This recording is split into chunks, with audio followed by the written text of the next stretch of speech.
வணக்கம்.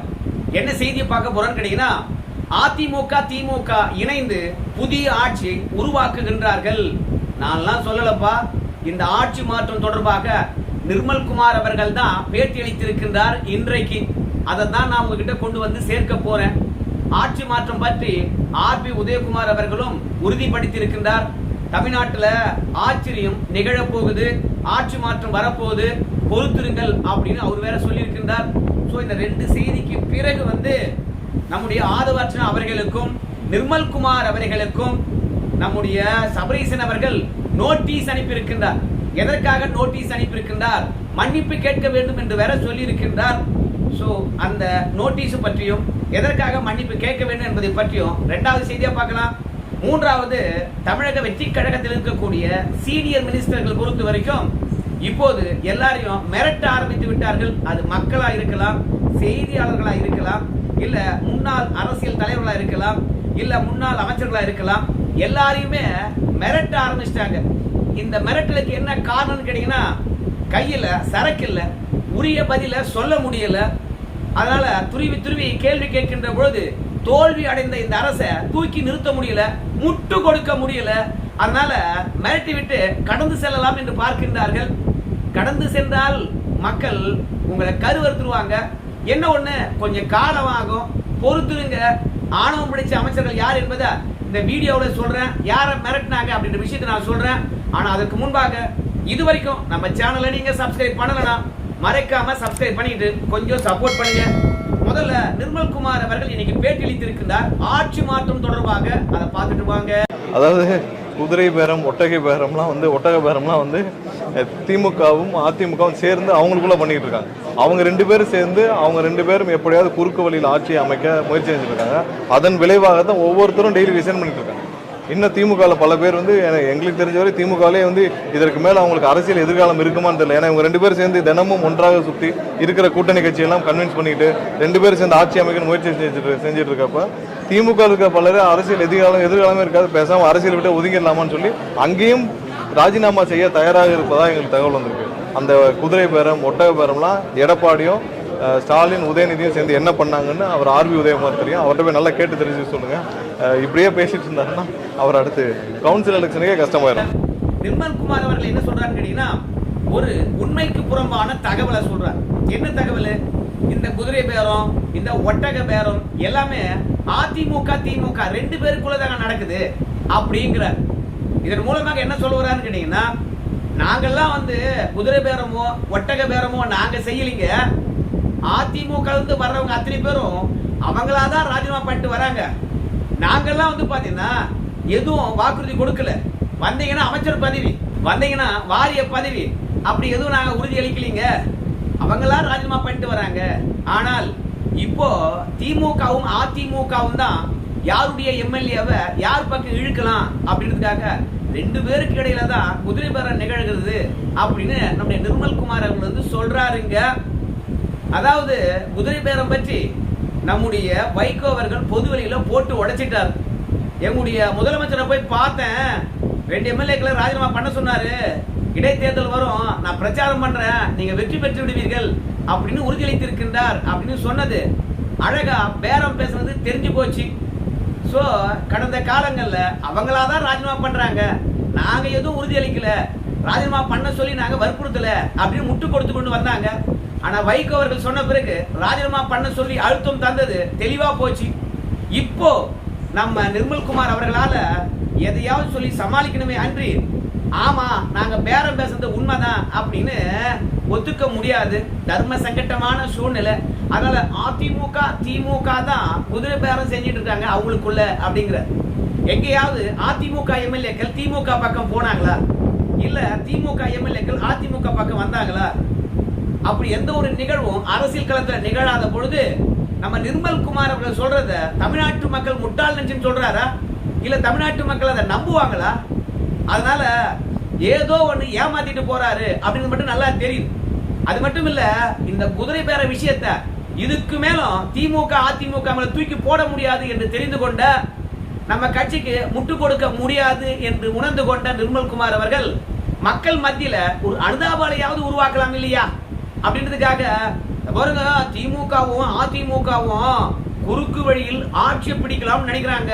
அவங்க தொடர்ந்து முயற்சி பண்ணட்டுங்க, ஆனா அதெல்லாம் ஒருபோதும் வேலைக்கு ஆகாதுங்க அப்படின்னு குறுக்கு வழியில் அதிமுக திமுக ஆட்சி பிடிப்பதை பற்றி நிர்மல்குமார் அவர்கள் ஒத்துக்கொண்டு இருக்கிறாரு. அது மட்டும் இல்ல, ஏற்கனவே சவுக்கு சங்கர் அவர்கள் சொல்லியிருந்தார். உங்க எல்லாருக்குமே தெரியும், திமுக காரங்களை பொறுத்த வரைக்கும் தமிழக வெற்றி கழகத்தில் இருக்கக்கூடிய சட்டமன்ற உறுப்பினர்கள் பல பேர் அதிருப்தியில் இருக்கிறாங்க. ஏன் அதிருப்தியில் இருக்கிறாங்க அப்படின்னு பார்க்கும்போது, சில எம்எல்ஏக்கள் மாவட்ட செயலாளர் பதவி கேட்கிறாங்க. அது மட்டும் இல்ல, தமிழக வெற்றி கழகத்துல சட்டமன்ற உறுப்பினராக இருக்கக்கூடியவங்க நம்ம விஜயுடைய ரசிகராக இருந்து தேர்தலில் நின்று வெற்றி பெற்றவர்கள். ஆனா மாற்று கட்சியிலிருந்து வந்தவங்க இன்னைக்கு அமைச்சராக இருக்கிறாங்க. சோ அவங்களுக்கு அமைச்சர் பதவி கிடைக்கின்ற போது, நாங்கெல்லாம் ஆதி காலத்திலிருந்து விஜயுடன் இருக்கிறோம், நாங்க இன்னைக்கு சட்டமன்ற உறுப்பினராக இருக்கிறோம், எங்களுக்கு அமைச்சர் பதவி வேண்டும் என்று போர்ப்படி வைத்துக்கின்றார்கள். சோ இந்த அதிருப்தி குரலை திமுக அறுவடை செய்ய பாக்குது. அதன் மூலமாக ஒரு 15 எம்எல்ஏவை திமுக பக்கம் தட்டி தூக்க போறாங்க. விஜய் அவர்களே ஜாக்கிரதையா இருங்க அப்படின்னு சொன்னார். இப்போ அதற்கான முயற்சி எடுக்கப்படுதோ என்னவோ தெரியல. நிர்மல்குமார் அவர்களே சொல்றாரு, ஆமாங்க, இந்த ஆட்சியை கவிழ்க்க பாக்குறாங்க, குறுக்கு வழியில ஆட்சி அமைக்க எடப்பாடியும் மற்றும் ஸ்டாலினும் முயற்சி செய்து கொண்டிருக்கின்றார்கள் அப்படின்னு நேரடியாக பேர சொல்ல ஆரம்பிச்சிட்டாரு. கடந்த காலங்கள்ல அதிமுக பொதுச் செயலாளர் முன்னாள் முதலமைச்சர் ஸ்டாலின் சொல்லியிருந்தாரு, போக போக பயமெல்லாம் தெளிஞ்சு போகுது இல்லைங்களா, யார் என்ன பண்ண போறாங்கன்னு என்ன வந்தது இல்லையா, அதனால யாருக்கும் மதிப்பு கிடையாது, நாம தான் அமைச்சராச்சு அப்படின்ற ரேஞ்சில் எடப்பாடி பழனிசாமி ஸ்டாலின் என்றே சொல்றாரு. சொல்லிட்டு போட்டோம். எப்போதும் குழந்தைகளை பொறுத்த வரைக்கும் பேர் சொல்லதான் பெப்பாங்க அப்படின்னு சொல்லுவாங்க. அந்த மாதிரி நம்ம ஓட்டு போட்டது முன்னாள் தலைவருடைய பெயரை சொல்றது தான். சொல்லிட்டு போட்டோம், தப்பு கிடையாது. ஆனால் இந்த ஆட்சி நீடிக்காது என்பதற்கு இன்னொரு ஆதாரத்தையும் நான் சொல்றேன் பாருங்க. ஏன்னா சமூக வலைதளத்துல ரொம்ப வைரல் ஆகி கொண்டிருக்குது சில போட்டோக்கள். இந்த ராக்கெட் ராஜா அப்படின்னு ஒரு ஆளு, இந்த ஆளு ஆம்ஸ்டர்டாம் கொலை வழக்குல சம்பந்தப்பட்டவர். அந்த ராக்கெட் ராஜாவுடன் நம்ம தமிழகத்தில் இருக்கக்கூடிய அமைச்சர் ஜெகதீஸ்வரி அவர்கள் கடந்த காலங்களில் நின்று போட்டோ எடுத்துட்டு இருக்காங்க. இந்த ராக்கெட் ராஜா என்ன அரசியல் களத்தில் பெரும்புள்ளியா, அந்த ஆளே கொலைகாரன் சொல்லுவாங்க, கட்ட பஞ்சாயத்து பண்றவன் சொல்லுவாங்க, அவனே கலெக்ஷன் பார்ட்டின்னு சொல்லுவாங்க, போதை மன்னன் சொல்லுவாங்க. அவங்க கூட போய் இப்ப இருக்கின்ற நம்ம அமைச்சர் எதற்காக போட்டோ எடுக்கணும், ஜாதி பாசமா என்னன்னு நமக்கு தெரியல. இந்த போட்டோ திடீர்னு இன்னைக்கு சமூக வலைதளத்துல வைரல் ஆகி கொண்டிருக்கு. சமூக வலைதளத்துல என்ன செய்தியை போடுறான்னு கேட்டீங்கன்னா, கீர்த்தனாவுக்கும் ஜெகதீஸ்வரி அவர்களுக்கும் இடையில பாத்தீங்கன்னா போட்டிங்க. கீர்த்தனா பாத்தீங்கன்னா தவை காட்சியில முன்னிலைப்படுத்துவதை ஜெகதீஸ்வரி அவர்கள் விரும்பலாங்க. ஆனா ஜெகதீஸ்வரி அவர்கள் தான் புரோட்டோகால் படி மேல இருக்கிறாங்க, கீர்த்தனா அவர்கள் கீழே இருக்கிறாங்க. அதனால தமிழக வெற்றி கழக ஆட்சியில முதல்ல ஜெகதீஸ்வரி அவர்களுக்கு தான் மதிப்பு கொடுக்கணும், ரெண்டாவது கீர்த்தனாவுக்கு தான் மதிப்பு கொடுக்கணும். ஆனால் ஆதவார்ஜுனாவுடன் நெருக்கமா இருப்பதனால ஜெகதீஸ்வரி அவர்கள் மட்டம் தட்டப்படுறாங்க, கீர்த்தனா முன்னிறுத்தப்படுகின்றார்கள் அப்படின்னு பேசிட்டு இருந்த தருணத்துல ஏற்கனவே போதைப் பொருள் ஒழிப்பு தினம் அன்றைக்கு விருதுநகர்ல ஒரு விழிப்புணர்வு பிரச்சார கூட்டம். அதுல ஜெகதீஸ்வரி பேர் கீழவோ கீர்த்தனா பேர் மேலவும் போட்டாங்க. அங்க ஏற்பட்ட சர்ச்சை, ஜெகதீஸ்வரி யார் தெரியுமா அப்படின்னு தமிழக மக்களுக்கு காட்டுறதுக்காக அந்த ராக்கெட் ராஜாவுடன் நின்று போட்டோ எடுத்துக்கொண்ட போட்டோவை தமிழக வெற்றி கழகத்தில் இருந்தே வெளியிட்டு இருக்காங்க. குறிப்பா ஆதவார்ஜுனாவுடைய ஆதரவாளர்களே இந்த மாதிரி போட்டோவை வெளியிட்டு இருக்கிறாங்க அப்படின்னு சமூக வலைதளத்துல பரப்பிட்டு இருக்கிறாங்கப்பா. இதுல இருந்து என்ன சொல்ல வர அப்படின்னு கேக்குறீங்கன்னா, நம்முடைய புஷி ஆனந்த் அவர்களை பொறுத்த வரைக்கும் 20 அமைச்சர்களை தேர்ந்தெடுத்திருக்கின்றாராம். அவர் சார்பாக ஆதவார்ஜுனா 2 அமைச்சர்களை தேர்ந்தெடுத்திருக்கின்றாராம். அப்புறம் விகடன்ல இருந்து ராஜினாமா பண்ணிட்டு போய் தவேக்கால சேர்ந்திருக்கக்கூடிய புள்ளி அவர்கள் 2 அமைச்சரை தேர்ந்தெடுத்திருக்கின்றார்களாம். இப்போ புஷி ஆனந்த் அவருடைய கைதான் ஓங்கி இருக்கிறதாம். அதனால புஷி ஆனந்த் அவர்கள் யாரெல்லாம் அமைச்சரா நியமிச்சாரோ அவனுடைய செயல்பாடுகள் விமர்சனத்துக்கு உள்ளாக வேண்டும் என்பதற்காக ஆதவார்ஜுனா நியமித்த அமைச்சர் பெருமக்களும், விகடனிலிருந்து வந்தவங்க நியமித்த 2 அமைச்சர் பெருமக்களும், புஷி ஆனந்த் அவர்கள் நியமித்த அமைச்சர்களுக்கு எதிராக பல கட்டுக்கதைகளும் உண்மைக்கு புறமான விஷயங்களும் பொய் பரப்புரைகளையும் நிகழ்த்திக்கிட்டு இருக்கிறாங்களாம்.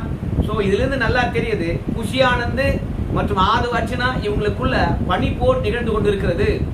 புஷி ஆனந்த் அவர்கள் நியமித்த அமைச்சருடைய செயல்பாடுகள் சரியில்லை என்று ஆதவார்ஜுனா அவர்கள் நியமித்த அமைச்சர்கள் நிரூபிக்க பார்க்கிறாங்களாம். அதன் மூலமாக ஆதவார்ஜுனா அவர்கள் அடுத்தடுத்த புதிய அமைச்சர்களை பரிந்துரைக்கலாம். அப்போ ஆதவார்ஜுனாவுடைய கை ஓங்கும் என்று இப்படி அந்த கட்சிக்குள்ளேயும் போட்டி நிகழ்ந்து கொண்டு இருக்கிறதா. அதனால இந்த ஆட்சி திமுக அதிமுக ரெண்டு பேரும் குதிரை பேரம் நிகழ்த்தி இந்த ஆட்சியை வீட்டுக்கு அனுப்புவாங்களான்னா தெரியாது. ஆனா அவங்களுக்குள்ளேயே அடிச்சுக்கிட்டு எனக்கு உனக்கு போட்டி போட்டு அவங்களே இதை ஒட்டுமொத்தமா சோழி முடிச்சுவாங்களோ அப்படின்ற ஒரு எண்ணமும் எனக்குள்ள இருக்குதுங்க. எல்லாம் பொறுத்துன்னு தான் பார்க்கணும். மாற்றம் நிகழும். அந்த மாற்றம் இப்போதே நல்லா தெரியுதுங்க. அதனால தான் நிர்மல்குமார் அவருடைய வாயிலிருந்தே வருது, அதிமுக திமுக ரெண்டு பேரும் குறுக்கு வழியில் ஆட்சியை பிடிக்க பார்க்குறாங்க அப்படின்னு புலம்பி தீர்த்திருக்கிறாரு. சரி, நிர்மல்குமார் அவர்களுடைய வார்த்தைகள் அத்தனையுமே வந்து இன்னைக்கு ரொம்ப கடுமையாக தான் இருந்தது. ஏன் கடந்த காலங்களில் கூட ரொம்ப கடுமையாக தான் இருக்குது. அதாவது ஆர்பி உதயகுமாரை பொறுத்த வரைக்கும் கடந்த காலங்களில் நிர்மல்குமார் அவர்களுக்கு ஏதோ போட்டவர், அந்த நன்றி விசுவாசம்லாம் இல்லாம பிஜேபி அடையாளம் தந்தாலும் அதிமுக தான் தவைகளை போய் சேர்வதற்கான ஒரு பைபாஸாவே அமைந்தது. அந்த நன்றி விசுவாசம்லாம் இல்லாம ஆர்பி உதயகுமாரா பேசிட்டே இருக்கட்டும், அப்புறம் கவுன்சிலர் எலெக்ஷனுக்கு கூட தேராம போயிடுவாங்க அதிமுக காரன், அவ்வளவுதான் அப்படின்னு சொல்லிட்டு நக்கல் பண்றாரு. அதுலயும் அலட்சியமா பேசுறாரு.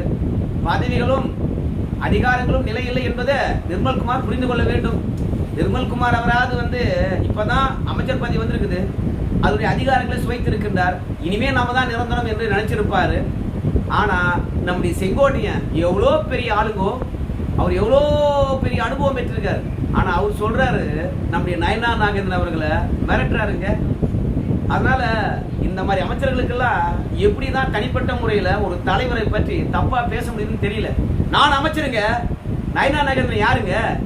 இந்த பாருங்க, இந்த வருஷம்னா கூட 10 வருஷம் அவருடைய தலைவர் பதவியை புடிடுவாங்க, சட்டமன்ற உறுப்பினர் கூட கிடையாதுங்க, சாதாரண ஆளை தாங்க தெரியணும் அப்படின்னு சொல்றாரு. இதுதான் லைஃப்ங்கிறது. சரி பரவாயில்ல, செங்கோட்டையன் நல்லா கெத்தா மக்களுக்கு சிறப்பா பணியாற்றட்டும்.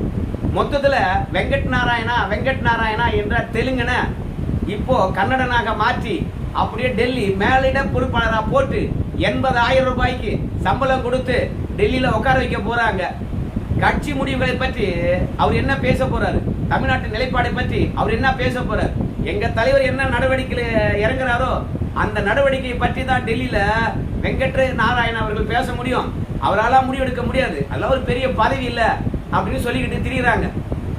வெங்கட் நாராயணன் அவர்களுக்கு ஏன் பதவி கொடுத்தாங்க அப்படின்னு பார்க்கும்போது நம்ம நிர்மல்குமார் அவர்கள் தான் முட்டு கொடுக்குறாரு. அந்த எல்லாம் தமிழ்னு சொல்றதுக்கு கேவலமா இருக்குது. பாருங்க, அதெல்லாம் ஒரு பெரிய பதவியே இல்லைங்க, பெரிய முடிவெல்லாம் எடுக்க போறது இல்லைங்க. அதனால அந்த பதவி வந்து ஒரு அலங்கார பதவி தாங்க. அதிமுக திமுக ஆட்சியில சட்டமன்ற உறுப்பினர் ஆவதற்கான வாய்ப்பு இல்ல, எம்எல்ஏ சீட்டு கொடுக்கல, எம்பி சீட்டு கொடுக்கலன்னு அதிருப்தியில் இருக்கிற மூத்த தலைவர்களுக்கு அந்த பதவி கொடுத்தாங்க. அதனால பெரிய கொள்கை முடிவு எடுக்க போறாரு. எங்க தலைவர் என்ன சொல்றாரு அதுதானே வந்து டெல்லியில ஒரு பேச போறாரு.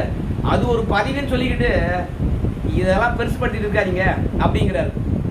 சரிங்க, தமிழ்நாட்டில் யாருமே இல்லையா அப்படின்னும் போது நிர்மல்குமார் அவர்கள் உடனே முரண்பட்டு பேசுறாரு. ஏங்க, எங்க தலைவருடன் கஷ்டப்பட்ட தருணங்கள்ல அப்படியே உறுதுணையா இருந்திருக்காருங்க, அதனால அவருக்கு அந்த பதவி கொடுத்துட்டாங்க அப்படிங்கிறாரு. அப்படின்னா என்ன பண்ணணும்? மூட்டு பணத்துல கொடுக்கணும், உன்னா கூட வச்சிருக்கணும். ஏன் விஜய் அவர்கிட்ட பணமே இல்லையா? அதனால உனக்கு விசுவாசமா இருந்தாங்க, உன்னை ஆபத்துல இருந்து காப்பாத்துனாங்கன்னா நீ தான் காப்பாற்றணும். அதுக்காக மக்கள் வரி பணத்தை கொடுத்து டெல்லியில போய் மேலிட பிரதிநிதியை உட்கார வைப்பீங்க. அது மட்டும் இல்ல, ஏங்க டெல்லியில சாதாரண ஆளை போடலாமா? எங்க முதலமைச்சருக்கு நம்பிக்கைக்குரிய ஆளை தான் போடணுங்க. ஏன்னா அவர் எடுக்கின்ற முடிவு ஏதாவது தப்பா போச்சுன்னா அப்படின்னு நிர்மல்குமார் அவர்கள் சொல்றாரு. அவர் என்ன ஏதாவது ஒரு முடிவா எடுக்க போறாரு, அது என்ன பெரிய பதவியான்னு சொன்னவரு நம்பிக்கைக்குரிய ஆளை போடணுங்க டெல்லியில, அவர் தவறான முடிவு எடுத்துட்டு அப்புறம் பிரச்சனை ஆயிடுங்க அப்படிங்கிறாரு. மொத்தத்துல மாற்றி மாற்றி பேசிய தம்பி, அந்த பதவிக்கு அதிகாரம் இருக்கா இல்லையா? அப்படி அதிகாரம் இல்லை என்றாலும் கூட ஒரு தமிழனை போறது உனக்குன்னா வேலைக்குது. இதுவே வந்து வெளி மாநிலத்தில் இருந்து ஒரு தமிழனை எங்கேயாவது நியமிப்பாங்களா? அந்த சூடு சோரணை உனக்கு இல்லவே இல்லையா? நீ அலங்கார பதவியே இருக்கட்டும், என்னுடைய வரி பணத்துல நீ அவங்களுக்கு சம்பளம் கொடுக்க போற. ஆனால் தயவு செய்து தமிழனை போடுன்றது தான் எங்களுடைய கேள்வி. நிர்மல்குமாரை பொறுத்த வரைக்கும் அதை பத்தி பேசாதீங்க அப்படின்னு சொல்லிட்டு போற. ஜனநாயகத்துல மக்கள் தான் எஜமானர்கள்.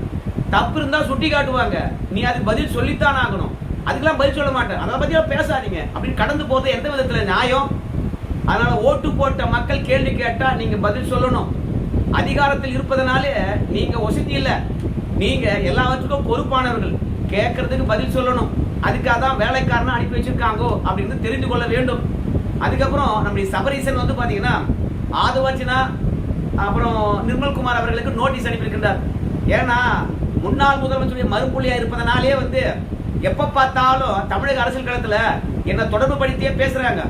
தமிழக அரசியல் களத்துக்கும் எனக்கு என்னங்க தொடர்பு அப்படின்னு சபரீசன் கேட்கிறார். உனக்கும் அரசியல் களத்துக்கும் தொடர்பே இல்லை என்றால் எதுக்கு அண்ணா நகர்ல போய் நீ பிரச்சாரம் பண்ண அப்படின்னு எல்லாரும் கேட்கிறாங்க சபரீசனை பார்த்து. உனக்கும் அரசியலுக்கும் தொடர்பே இல்லை என்றால் திமுகவினுடைய பார்லிமெண்ட் எம்பிக்களை போய் டெல்லியில போய் சந்திச்ச.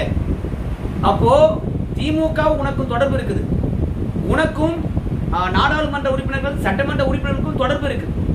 நீதான் திமுகவுடைய தேர்தல் வியூகத்தையே வகுத்தவங்க, பின்னாடி இருந்து ஆட்சியை இயக்கணுங்க. இது நாம சொல்லல, திமுக உடன்பிறப்புகளே சொன்னாங்க, திமுக முன்னாள் அமைச்சர்களே சொன்னாங்க. அதனால உங்களுக்கும் அரசியலுக்கும் தொடர்பு இருக்கு. அமைச்சர் பெருமக்களுக்கு நீங்க நோட்டீஸ் அனுப்பியிருக்கீங்க, தப்பில்லை. ஆனா அவங்க வச்ச குற்றச்சாட்டு பொய்யா உண்மையா என்று நம்முடைய நிர்மல்குமாரும் ஆதுவர்ஜுனா அவர்கள் தாங்க நிரூபிக்கணும். ஏன்னா நம்முடைய நிர்மல்குமார் என்று தான் நினைக்கிறேன், இல்ல ஆதுவர்ஜுனாவா, ஆதுவர்ஜுனா தான் நினைக்கிறேன். மாப்பிள்ள 16 துறை எடுத்துக்கிட்டாரு, அப்புறம் உதயநிதி ஸ்டாலின் 16 துறை எடுத்துக்கிட்டாரு. இந்த 32 துறையில பார்ட்டி ஃபண்டை வாங்கி கலெக்ஷன் பண்ணது இவங்க 2 பேரும் தான் அப்படின்றது. ஸோ அதை கண்டித்து தான் நோட்டீஸ் அனுப்பியிருக்காரு. நான் வந்து தமிழகத்துல 16 துறை எடுத்து பார்ட்டி ஃபண்ட் கலெக்ஷன் பண்ணனா மன்னிப்பு கேளு, இனிமே பேசக்கூடாது, இல்லைன்னா சட்டப்பூர்வ நடவடிக்கை எடுப்பேன் அப்படின்னு சொல்லியிருக்கின்றார். அதே மாதிரி தான் நம்முடைய நிர்மல்குமார் அவர்களும் வந்து இந்த மின்துறையில ஊழலுக்கு உதயநிதி ஸ்டாலினும் சபரீசனும் 30,000 கோடி அடிச்சு சொன்னாங்கல்ல, அதுக்காகவும் இப்ப நோட்டீஸ் அனுப்பியிருக்காரு நம்முடைய சபரீசன் அவர்கள். மொத்தமாக என் பேரை இனிமே இழுக்காதீங்கடா டேய், தோத்து போயிட்டோம், முடங்கி கிடக்குறோம், நாங்களே முணுமுணுத்துக்கிறோம், குடும்பத்துக்குள்ள அடிச்சு கிடக்குறோம், என்னடா எங்களை வச்சு அரசியல் பண்றீங்க அப்படின்னு சபரீசன் சொல்ற மாதிரி தெரிகிறது. மொத்தத்துல சபரீசன் மீது ஏதாவது நடவடிக்கை எடுத்துட்டாங்கன்னா, ஏன்னா அவங்க தம்பி மீது நடவடிக்கை பாய போகுது, அதுக்கு முன்பாகவே வந்து எந்த எல்லைக்கு வேண்டுமானாலும் சபரீசன் போவான் போடுகிற அப்பா ஆட்சியில் இல்லைனா கூட அப்படின்னு அமைச்சர்களை பயமுறுத்துறதுக்காக இந்த நோட்டீஸ் அனுப்பிவாங்க போல இருக்குது. அமைச்சர்கள் இதுக்கு பதில் அளிக்கிறாங்களா இல்லை பொறுத்து வந்து பாக்குறாங்கோ. சபரீசன் வந்து தானா வந்து வலையில சிக்கிறாரா வாண்டடா, தமிழக வெற்றி கழகம் மாதிரி என்னையும் வச்சு செய்யுங்க அப்படின்னு சொல்லிட்டு பொறுத்து வந்து பார்க்கலாங்க. நன்றி.